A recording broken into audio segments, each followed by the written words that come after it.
இன்றைக்கி எதிர்புறமா 2 ஃபீலிங்கு. முதல்ல காலையில் என்னோடய உறவுக்காரங்க ஒருத்தவங்க ஃபோன் பண்ணாங்க.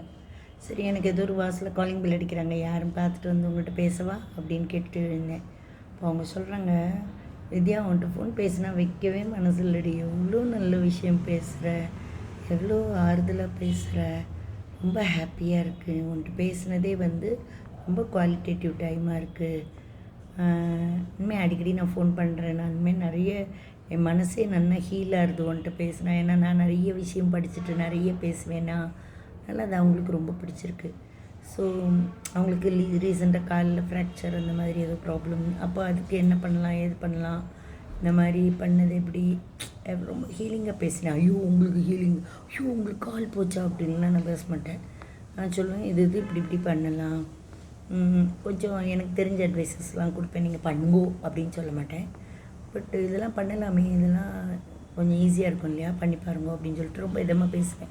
அப்போ அது அவங்களுக்கு ரொம்ப பிடிச்சது. அப்போ அவங்க சொல்கிறாங்க, வெரி கிரேட் வித்யா, நீ நல்ல கம்யூனிகேஷன் பண்ணுற, ஸோ ரொம்ப இதமாக இருக்கும்ன்ட்டு பேசுனா எனக்கு இப்போ ரொம்ப நிம்மதியாக இருக்கேன் அப்படின்லாம் சொல்கிறாங்க. என் ஃப்ரெண்ட்ஸும் அப்படியே தான் சொல்லுவாள். என்கிட்ட பேசுகிறதெல்லாம் குவாலிட்டேட்டிவ் டைம் ரொம்ப ஹாப்பியாக தான் ஃபீல் பண்ணுவாள். ஆனால் நான் வாழ்க்கப்பட்டு வந்தேன் பாருங்கோ, அந்த இடத்துல மட்டும் நான் பேசினா வாய் மூடுங்கிறா. ஏன்னே தெரில. மெயினாக என் ஹஸ்பண்டு பேசினேன்னா, நீ பேசினாலே நீ பேசாமல் இருந்தால் தான் உலகமே உய்யும் அப்படின்லாம் எதையாவது சொல்லுவார். எதுக்கு அப்படி சொல்கிறாரு அப்படின்னு யோசிப்பேன். இவரை தவிர மற்ற எல்லாருமே நான் பேசினா குவாலிட்டேட்டிவ் டைமாக ஃபீல் பண்ணுவாங்க. ஆனால் இவங்க இப்படி ஏன் தான் இவர் இப்படி இருக்காரோ அப்படின்னு நான் நினைக்கிறதுக்கு முன்னால் இன்றைக்கி அதுக்கான விடை கிடச்சிடுத்து. என்னென்னா, என் பையன் வேறு ஒரு ஊரில் இருக்கான். அவன் ஊரில் அவன் கூட நிறைய நார்த் இண்டியன்ஸ் தங்கியிருக்காங்க. கொஞ்ச நாள் போய் ஒரு 15 நாள் அவன் கூட நான் இருந்துட்டு வந்தேன். அப்போ நார்த் இண்டியனுங்கிறதுனால அவங்களுக்குலாம் என்னோடய சாம்பார்லாம் அவ்வளோ பிடிச்சிது. நான் போய் சாம்பார், கூட்டு, அவியல் அப்படின்னோடனே, ஆண்டி தோட எக்ஸ்டெண்ட் கர் தீஜியே, எக்ஸ்டெண்ட் பண்ணிவிட்டு என் கூட உட்காருங்க, எனக்கு நிறைய சமைச்சு கொடுங்க ஆண்டி, நாங்கள்லாம் தவிச்சு போயிருக்கோம், என்ன வேணால் உங்களுக்கு ஹெல்ப் பண்ணி தரோம், நாங்கள் பாத்திரம் தேய்ச்சி தரவா, காய் வெட்டி தருவான்லாம் கேட்கும். சின்ன பசங்க பாவம் எல்லாம் என் கூடயே அந்த ஆஃபீஸ்லேயே வேலை பார்க்குறவங்கலாம் ஒரே அப்பார்ட்மெண்ட்டில் இருந்தாங்க. நான் மட்டும் போய் எல்லா நம்மளால் சும்மாவே இருக்க முடியாது, எல்லா வேலையும் பார்த்து கொடுத்து சவுத் இண்டியன் சாப்பாடெலாம் பண்ணி கொடுத்தோன்னா செம்ம ஜாலி. எல்லாம் நல்லா சாப்பிட்டு ஆண்டிஜி சாயந்தரம் வரும்போதே பாவம் குழந்தைங்க வரும்போதே பஜ்ஜி, போண்டா ஏதாவது ஒன்று ரெடியாக இருக்கும், பக்கோடா என்னத்தையாவது பண்ணி வைப்பேன். ஆண்டிஜி வா அப்படின்னு நல்லா சாப்பிட்டு போவாங்க. சந்தோஷமாக இருக்குங்க குழந்தைங்கள்லாம் பாவம். அப்போது இப்போ திடீர்னு அவங்க கூட திருப்பி இருக்கேன்டா அப்படின்னு சொன்னேன்னா, உடனே சைட்லேருந்து ஒரு பையன் கமெண்ட் அடிக்கிறான், அப்போடா ஆண்டி வர்றாங்க, வா எல்லோரும் நாக்கு ரெடி பண்ணி வச்சுக்கோங்கடா, வந்தோடனே இப்போ சாம்பார் கிடைக்கும் அப்படிங்கிறான்டா, இங்கே வா, என்ன சாம்பாராக தான் பார்க்குறியா அப்படின்னு சொல்லி அவன்கிட்ட ஹிந்தியில் கேட்டு கலாய்ச்சி அனுப்பிச்சேன். ஆண்டிஜி சீக்கிரம் வாங்க ஆண்டிஜி அப்படின்னு சொல்லிட்டு இருந்தான். We are very happy.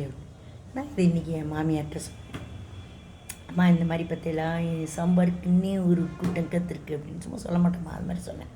உடனே என்ன தெரியுமா சொல்கிறாங்க, வாஞ்சாம்பாருக்கே இப்படி கூப்பிடுறாங்களா அப்படிங்குது. அப்போது முதல்ல ஒரு கதை சொன்னேன் தெரியுமா, அதில் அவர் ஏன் அப்படி இருக்கார், அந்த ரத்தம் எங்கே போகும், இப்படி தான் போகும். அடுத்தவங்களோட உயர்வை அப்படியே ஒரு தட்டுறதுல ஒன்றா நம்பராக இருக்காங்க இவங்கள.